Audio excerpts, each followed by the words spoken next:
Bien, mis hermanos, entonces, mis hermanos, como decía, hemos comenzado el día de hoy el capítulo 2 de la carta a los Efesios con un pasaje muy exuberante, eh, muy hermoso y que abunda en palabras maravillosas, tanto en un sentido que podríamos calificar de desagradable, y para contrarrestar lo desagradable, ¿cierto? Que nos muestran la primera parte o la primera mitad de esta porción que hemos leído el día de hoy, también hay palabras exuberantes, ¿cierto? Hermosas y muy grandes para contrarrestar justamente esta primera porción, que es básicamente un contraste en lo que, como dice el apóstol Pablo, éramos por naturaleza y lo que llegamos a ser por gracia. Eso es básicamente, y así es como está dividido esta porción, capítulo 2 de Efesios del 1 al 10. Usted se fija en los primeros versículos y nos muestra lo que éramos por naturaleza. ¿Cuál era nuestra condición?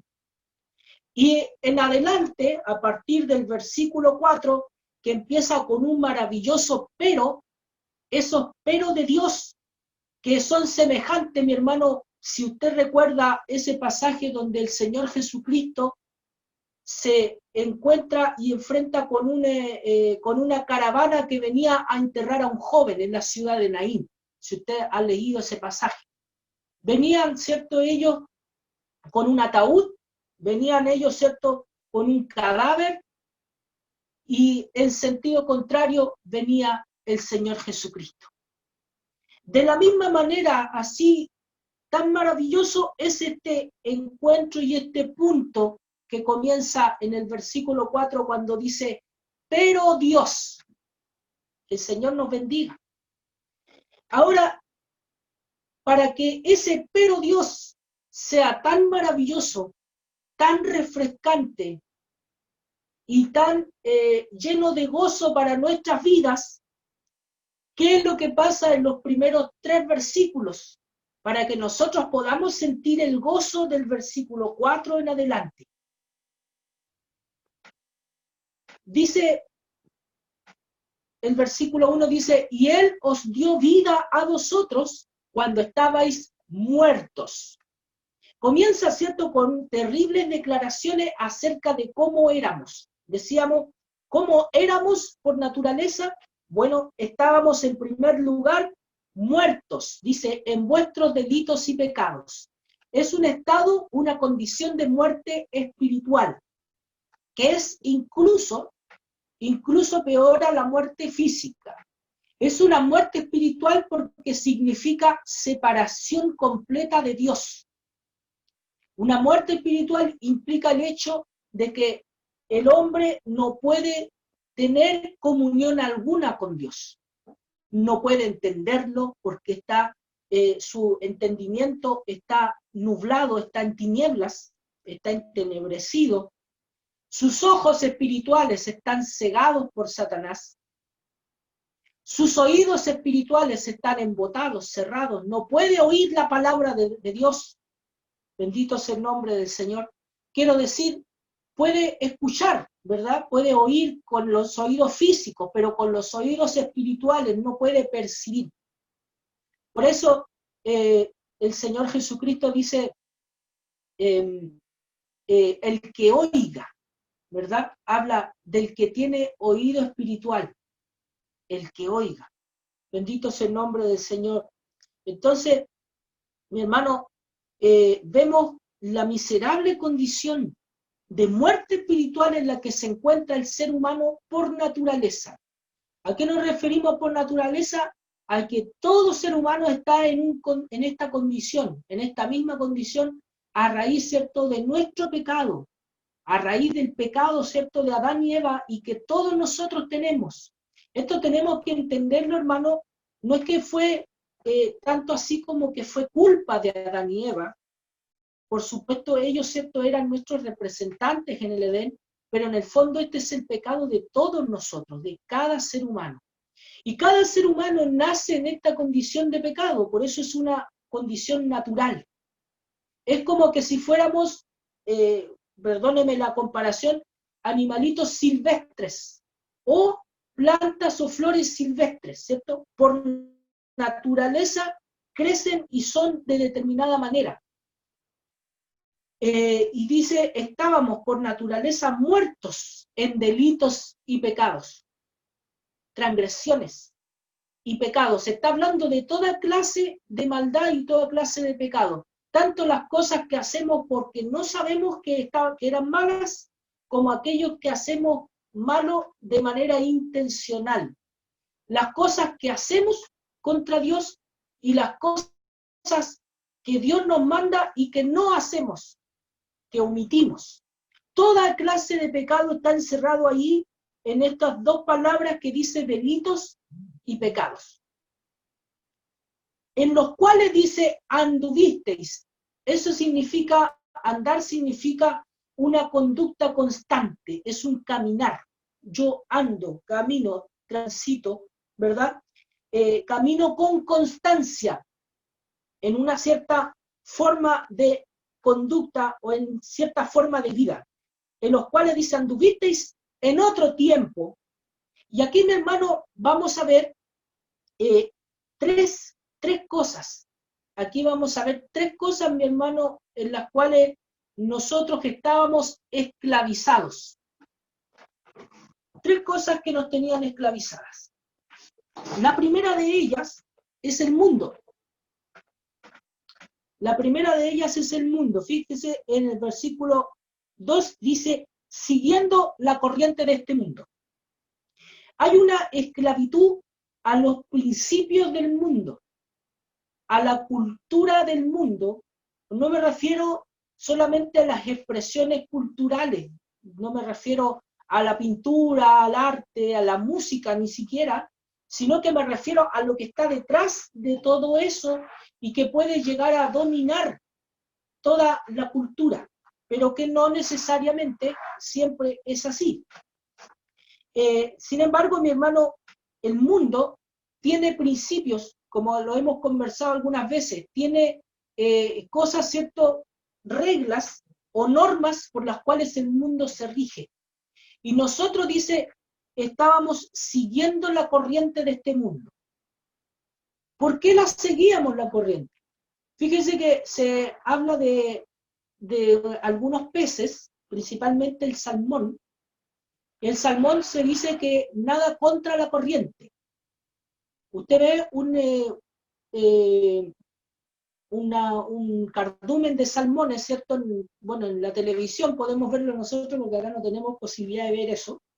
Pero si usted viajara alguna vez, ¿cierto?, a un lugar donde haya salmones, sea en el sur de Chile o en otro país, usted va a ver, mi hermano, que los salmones van saltando así como pequeños delfincitos, ¿cierto?, sobresaliendo del agua, pero van en dirección contraria a la corriente.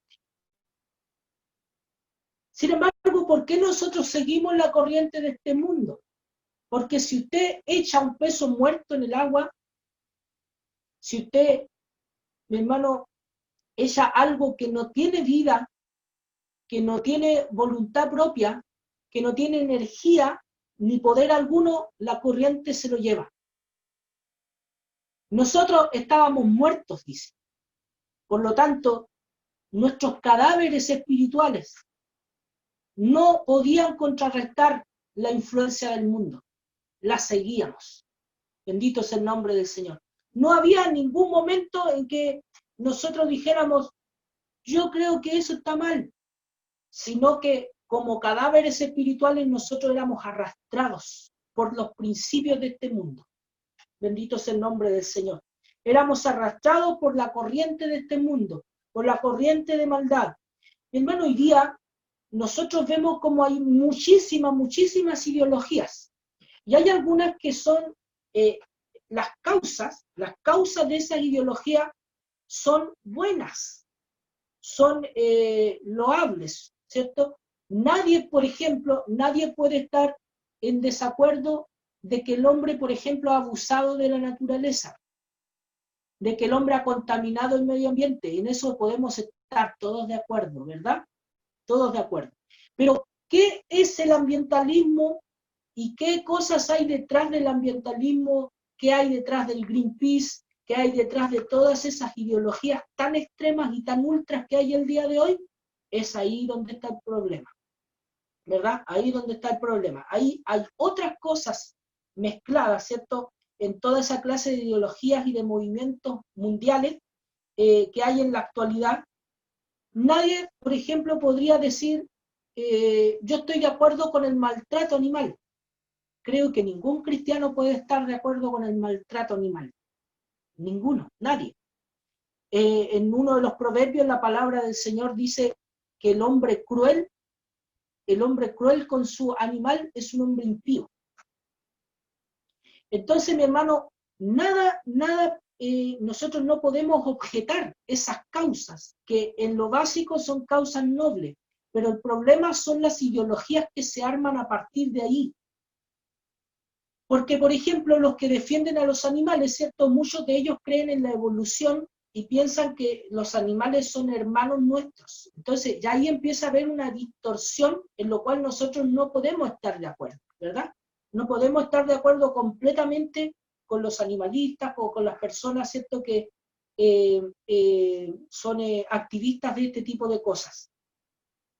El feminismo, ¿verdad? Nosotros estamos absolutamente de acuerdo y bíblicamente la palabra de Dios habla del hombre y de la mujer hechos a semejanza de Dios. Que ambos tienen la misma dignidad, porque los dos son seres humanos y ninguno de los dos es superior al otro y ninguno es inferior al otro, ¿verdad? No podemos estar de acuerdo, ni un solo creyente, ni un solo cristiano puede estar de acuerdo con el maltrato a la mujer. Y por eso, mi hermano, la palabra de Dios nos habla firmemente a este respecto, ¿cierto?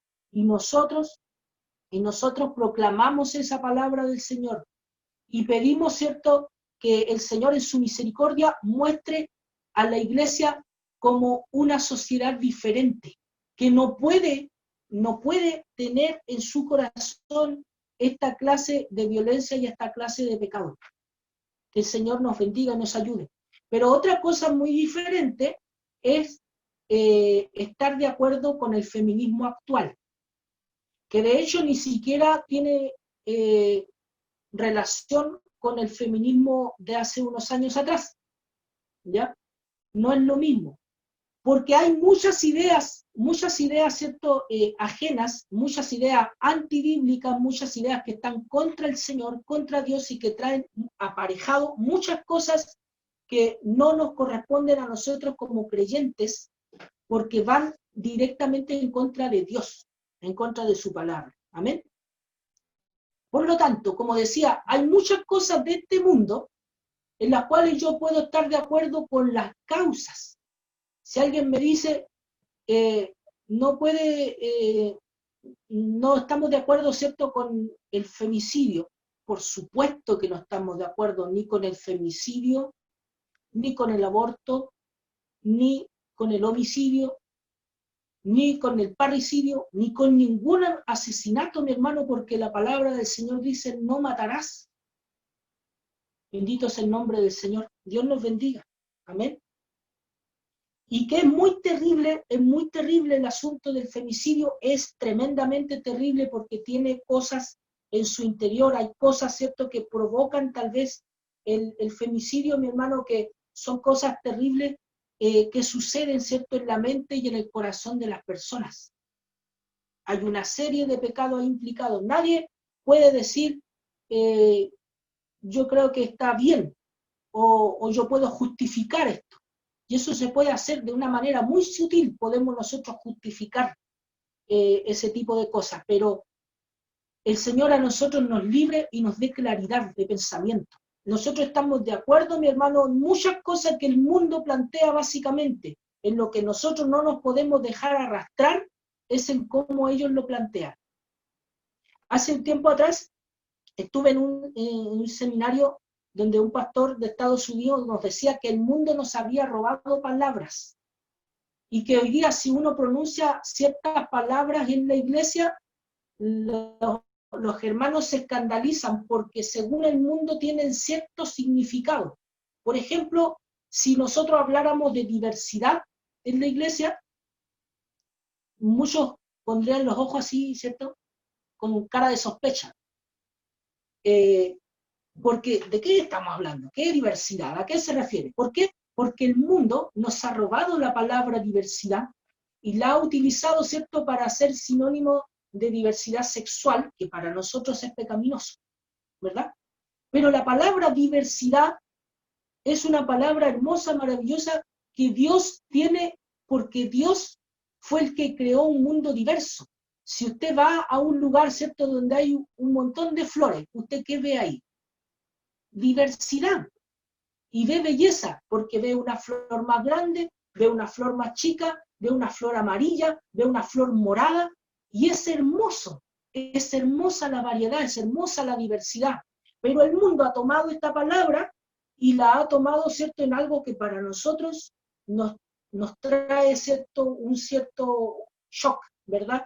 Algo que nos prende las alarmas, nos enciende las alarmas. ¿Por qué? Porque el mundo distorsiona el significado y el sentido de las palabras.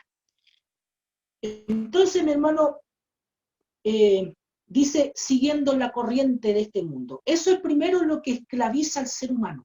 El mundo, la forma de pensar, la estructura, el diseño. La palabra mundo es la palabra griega cosmos. Y cosmos significa un diseño. Hay un diseño, hay una forma en que está diseñada mentalmente el mundo, ¿ya? Y espiritualmente. Hay ciertas cosas, ¿cierto?, que el mundo funciona así como una máquina, ¿ya? Las cosas, ¿cierto?, van funcionando, tienen una causa, tienen un efecto, la gente piensa generalmente igual, ¿ya? Básicamente el pensamiento del mundo es todo igual. Nosotros no nos podemos dejar arrastrar por esa corriente de este mundo. Es una de las cosas que nos esclavizaban, ¿cierto?, cuando estábamos muertos en delitos y pecados. La segunda habla acerca de Satanás y habla en dos sentidos: en la persona de Satanás y en el poder de Satanás. Fíjese, dice, conforme al príncipe de la potestad del aire, que es el enemigo, el diablo, ¿verdad? Y dice, el espíritu, ese es el poder satánico, el espíritu que ahora opera en los hijos de desobediencia. Es el príncipe de la potestad del aire, Satanás, y el espíritu, su poder, que es la palabra griega energeo. Energeo. ¿Se entiende? Claramente, ¿cierto? De ahí viene la palabra energía, poder, fuerza, ¿verdad?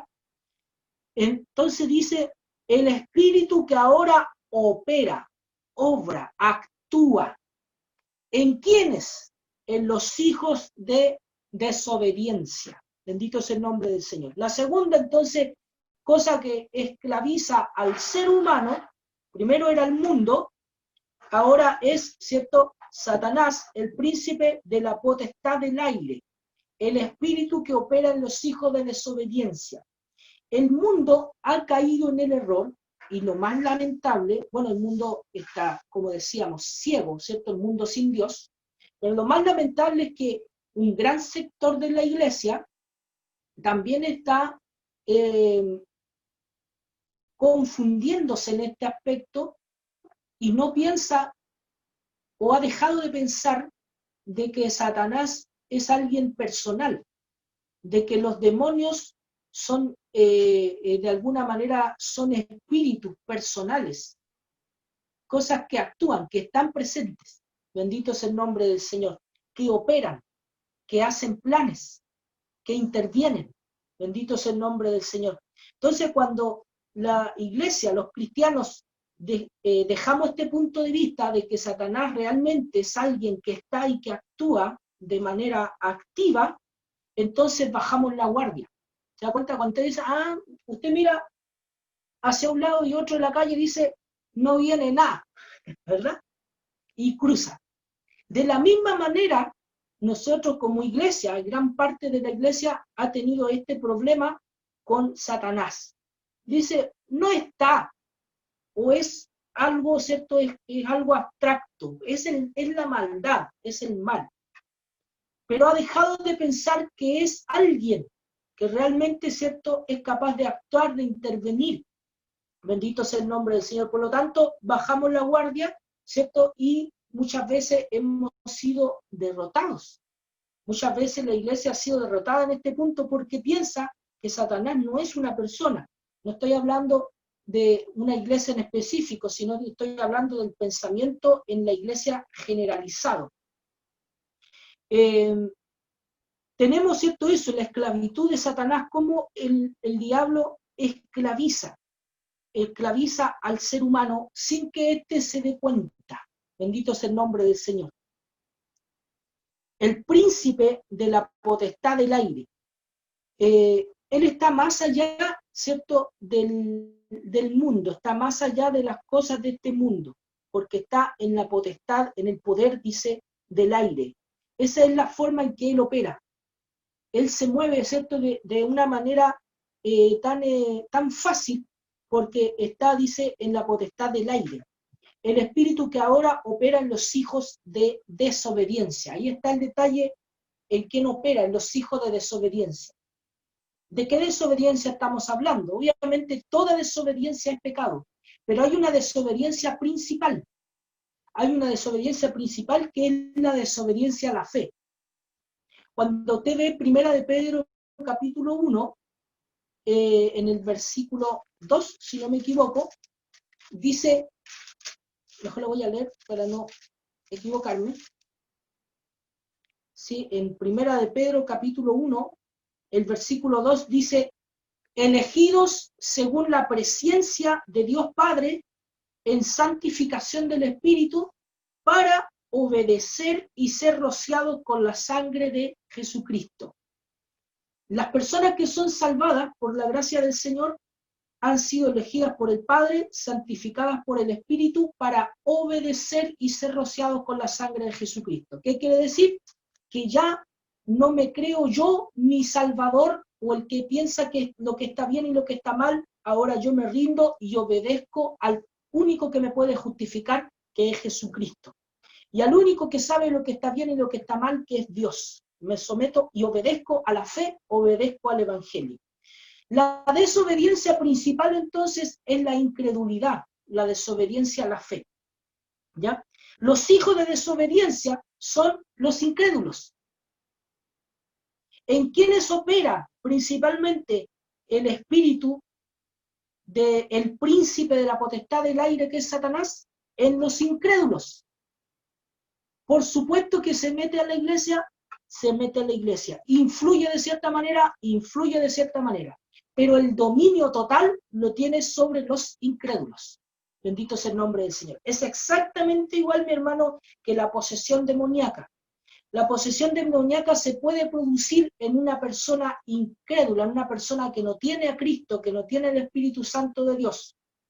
No se puede producir en un creyente verdadero. Un creyente verdadero no puede ser poseído por Satanás, pero sí puede ser confundido, puede ser turbado y puede ser influido. Es exactamente igual. Dios nos bendiga, amén. Y la tercera cosa que nos esclaviza, el versículo 3, dice, entre los cuales también todos nosotros vivimos en otro tiempo en los deseos de nuestra carne, haciendo la voluntad de la carne y de los pensamientos. Y éramos por naturaleza hijos de ira, lo mismo que los demás. La tercera cosa que mantiene esclavo al ser humano sin Dios es nuestros deseos. Ahora hay que hacer una clara diferencia, como dice el pastor, o decía el pastor John Stott, hay que diferenciar entre los deseos naturales que no tienen nada de malo.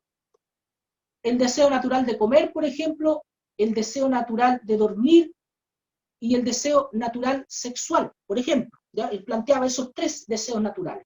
Pero esos tres deseos naturales pueden llegar a ser pecaminosos cuando, por ejemplo, el deseo natural de comer se transforma en glotonería, cuando el deseo natural de dormir se transforma en pereza, o cuando el deseo natural sexual se transforma en lujuria. Hay una diferencia, se traspasa un límite, ¿verdad? Los deseos naturales no son malos, pero cuando traspasan ese límite se transforman en pecado. Cuando seguimos, dice, los deseos de nuestra carne, haciendo la voluntad de la carne y los pensamientos, el hombre se vuelve esclavo. Jesús dijo, el que hace pecado, esclavo es del pecado. El ser humano naturalmente está esclavizado al mundo, a Satanás y a su propia carne. Bendito sea el nombre del Señor. Dios nos bendiga. Lo mismo dice, y Pablo dice, nosotros estábamos igual que todo el resto del mundo. No éramos diferentes y éramos hijos de ira, o sea, estábamos destinados para que el Señor derramara su ira sobre nosotros. Eso, mi hermano, es la terrible radiografía, como cuando usted va al médico y le da un diagnóstico espantoso. Le dice, tú tienes esto, estaba viendo tus exámenes y la verdad es que tienes esto, lo peligroso es que puede llegar a transformarse en tal cosa, o tienes tal enfermedad, vi una radiografía, tus huesos están desordenados. Es un diagnóstico terrible, bendito sea el nombre del Señor. Lo que vemos en estos 3 versículos es para que nosotros, ¿cierto?, podamos decir, como decía el apóstol Pablo, Señor, ¿quién me librará de este cuerpo de muerte?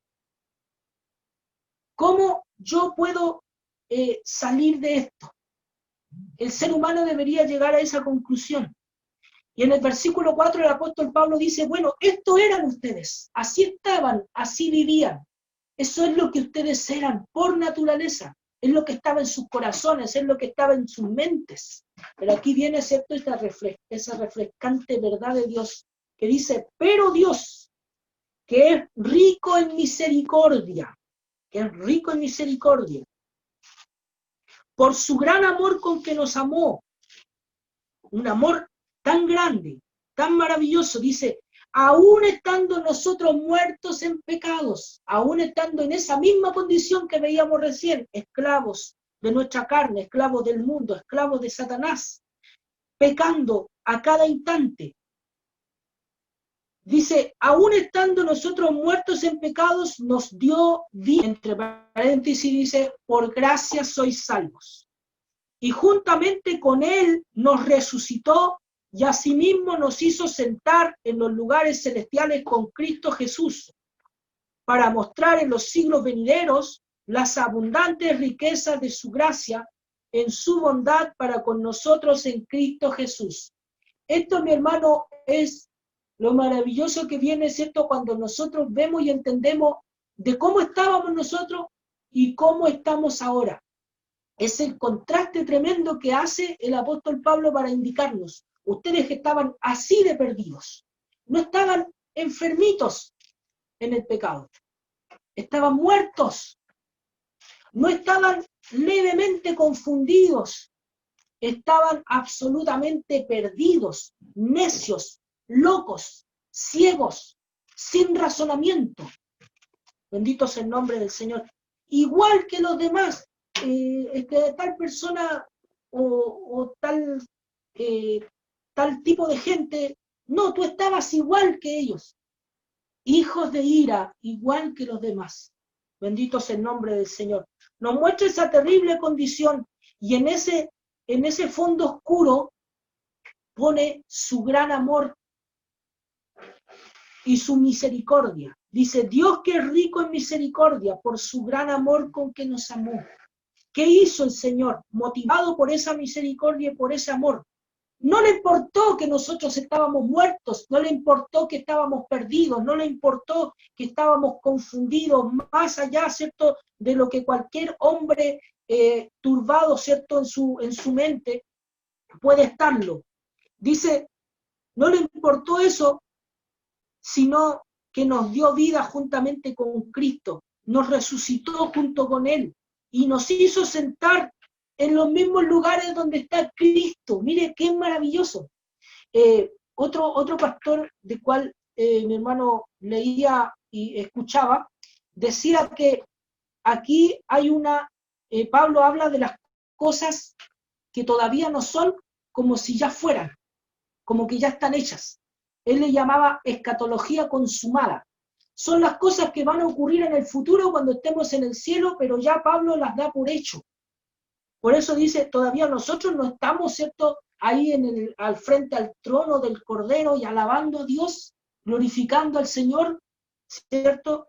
Y exaltándole ahí en la misma presencia de Dios, pero ya Pablo lo da por ello. Dice, ustedes ya están sentados en los lugares celestiales con Cristo Jesús, para mostrar en los siglos venideros las abundantes riquezas de su gracia. Bendito sea el nombre del Señor. En su bondad para con nosotros en Cristo Jesús. ¿Qué hizo el Señor en su pueblo, en aquellos que creen en su iglesia?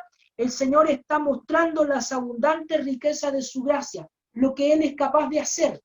Por eso cuando una persona es transformada por el poder de Dios y cambia, no del cielo a la tierra, como decimos, ¿cierto? Sino que de la tierra al cielo, cuando se produce un cambio tan tremendo en nuestra vida, en nuestros corazones, muchas personas se impresionan, ¿cierto? ¿Por qué? Porque están viendo el poder de Dios actuando en alguien. Están viendo las riquezas de la gracia con que Dios se manifiesta en los hombres. Dice, para mostrar en los siglos venideros las abundantes riquezas de su gracia en su bondad para con nosotros en Cristo Jesús. Y aquí viene este versículo tan hermoso que debiéramos tener en nuestros corazones, que dice, porque por gracia sois salvos, por medio de la fe, y esto no de vosotros, pues es don de Dios. Este versículo, mi hermano, está puesto y nos debe hacer pensar a nosotros, mi hermano, en la gracia como algo tan grande, tan tremendo que está fuera de nosotros. La gracia significa un regalo inmerecido y, como alguien dijo también, inmerecible. O sea, nadie puede hacer mérito para poder merecer la gracia, el amor, el perdón de Dios. La gracia es un amor, como dicen algunas versiones de la Biblia, es un amor generoso. Es un amor que se derrama, no gotea, sino que se derrama sobre el corazón de los hombres. Bendito sea el nombre del Señor. Y es inmerecido. Es decir, nosotros no lo merecíamos, pero tampoco nunca lo vamos a llegar a merecer. Es inmerecible. Bendito sea el nombre del Señor. Aunque yo tengo dudas de que esa palabra exista, pero se entiende, ¿verdad? Inmerecida e inmerecible. Y dice, no por obras, no se puede lograr obtener el favor de Dios, el amor, el hecho de que Dios me mire, el hecho de que Dios se digne a mirarme siquiera, yo no lo puedo obtener por mis obras. Nadie, ningún hombre llama la atención de Dios, sino que el Señor, motivado e impulsado por su pura gracia, es el que pone sus ojos en los hombres. Dice, no por obras para que nadie se gloríe, para que nadie diga, yo porque hice esto el Señor me miró, yo porque hice esto el Señor, ¿cierto?, me escogió, yo porque hice esto porque me comportaba de esta manera, porque tenía esta virtud, el Señor me amó, porque yo era especial, porque yo tenía una virtud en mi vida, tenía una bondad, por lo tanto el Señor por eso me llevó al cielo, por eso me salvó, y estoy aquí gracias a mi fe, por ejemplo. No. Dice, no por obras, para que nadie se gloríe, porque somos hechuras suyas, Él nos hizo, somos una fabricación de Él nos diseñó, Él diseñó a la iglesia en la eternidad, Él la escogió, la llamó, la redimió, la limpió, la está edificando y le va a dar, mi hermano, una ciudad nueva y un traje nuevo a cada uno de nosotros en la ciudad celestial. Él, dice, es el arquitecto de esta ciudad, ¿cierto? Cuyo, dice, constructor es Dios. Bendito sea el nombre del Señor, Dios nos bendiga. Él, dice, es el que hizo a este pueblo, es el que hizo a esta iglesia, porque somos hechura suya, creados en Cristo Jesús, con un fin, para buenas obras. No por buenas obras, fíjese. La persona no es salvada por buenas obras, pero es salvada para buenas obras. ¿Se entiende? El Señor no nos salvó por lo que habíamos hecho, ni por lo que hacemos. Él nos salvó para que hagamos, ¿verdad? Para que hagamos. Dice, creados en Cristo Jesús para buenas obras, las cuales Dios preparó de antemano para que anduviésemos en ellas. Es decir, en palabras simples, ni siquiera nosotros tenemos que inventar qué es lo que puede hacer para el Señor. El Señor ya dispuso obras, dice, de antemano, para que nosotros andemos en ella. La palabra del Señor claramente nos dice cuál es su voluntad, y usted puede buscar ahí, busque en una concordancia, ¿cierto?, en su Biblia, o en el computador, en internet, ¿cierto?, una página de concordancia, y busque la palabra voluntad, ¿cierto? Y va a encontrar varias. Una, por ejemplo, dice, la voluntad de Dios es vuestra santificación, por ejemplo, ¿cierto? Va a encontrar varias partes donde la palabra de Dios habla acerca de la voluntad. ¿Qué es lo que tengo que hacer? La voluntad de Dios, hay una parte de la voluntad de Dios que está revelada, que es lo que yo tengo que hacer. Y hay una parte de la voluntad de Dios que está oculta, que son las cosas que Él ha hecho y que nosotros muchas veces no comprendemos, pero que no tienen nada que ver, ¿cierto?, con nosotros, es algo que no nos compete a nosotros. Lo que yo tengo que hacer está revelado. Por eso no tengo que inventar, no tengo que ver qué es lo que puedo hacer, porque las buenas obras el Señor ya las preparó de antemano para que nosotros, la iglesia, los creyentes, andemos en ellas. Es, mi hermano, un hermoso contraste que nos presenta la palabra del Señor, un antes y un después, que éramos por naturaleza y que somos por gracia. Bendito sea el nombre del Señor. Y nos muestra una vez más el amor tan grande de Dios hacia nosotros por misericordia solamente. Que esta palabra del Señor pueda ser de mucha bendición para nuestras vidas, para nuestros corazones, y que el Señor nos ayude a ver, como decíamos la semana pasada, nos abre los ojos de las bendiciones que el Señor ha derramado sobre nosotros, solamente porque Él es bueno. Dios bendiga su palabra en nuestro corazón y para el Señor sea la